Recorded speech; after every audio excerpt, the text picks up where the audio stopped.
দেখো চার সঙ্গে কি বানাবো, একটু আদা ঘষে নিয়েছি, 3টা আলু ছিল সেদ্ধ, ঘষে নিয়েছি।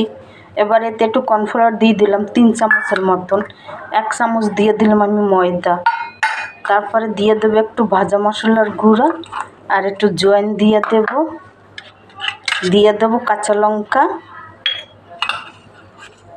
দিয়ে দেবো ধনে পাতা, একটুখানি জিরা দিলাম, ভালো হইবে জিনিসটা। দেখো একটুখানি চিলি ফ্লেক্স দিয়ে দেব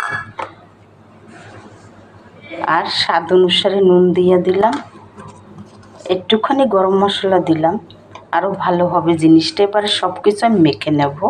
1 চামচের মতন আমি তেল দিয়ে মাখবো, জিনিসটা খাস্তা হবে, খেতে বি ভালো হবে। এরকম তোমরা সপ্তাহভর রাখা খেতে পারবা এই জিনিসটা বানালে। দেখো আমি এরকম করে মেখে নিচ্ছি, এবার বানাই তোমাদের দেখাচ্ছি। দেখো আমি এরকম গোল্লা করে নিয়েছি, এবারে এটা পিস পিস করে কেটে নেব। দেখো সবগুলি কেটে নিয়েছি, একটু তিলের মধ্যে রাখলাম, সাদা তিল।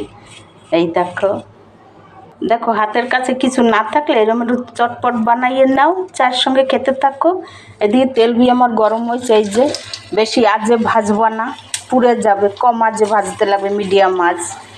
একে একে করে আবার সবগুলি আমি ভেজে নেব। দেখো জিনিসটা কত সুন্দর হয়েছে। এই দেখো বিকালে চায়ের সঙ্গে হেভি জমবে, বাচ্চারাও খেতে পারবে, বড়রাও চায়ের সঙ্গে খেতে পারবে। কতটা খাস্তে হয়েছে, আওয়াজ হচ্ছে দেখো। দেখো এমনিও খেতে পারো, সস টস কিছু লাগবে না। এই দেখো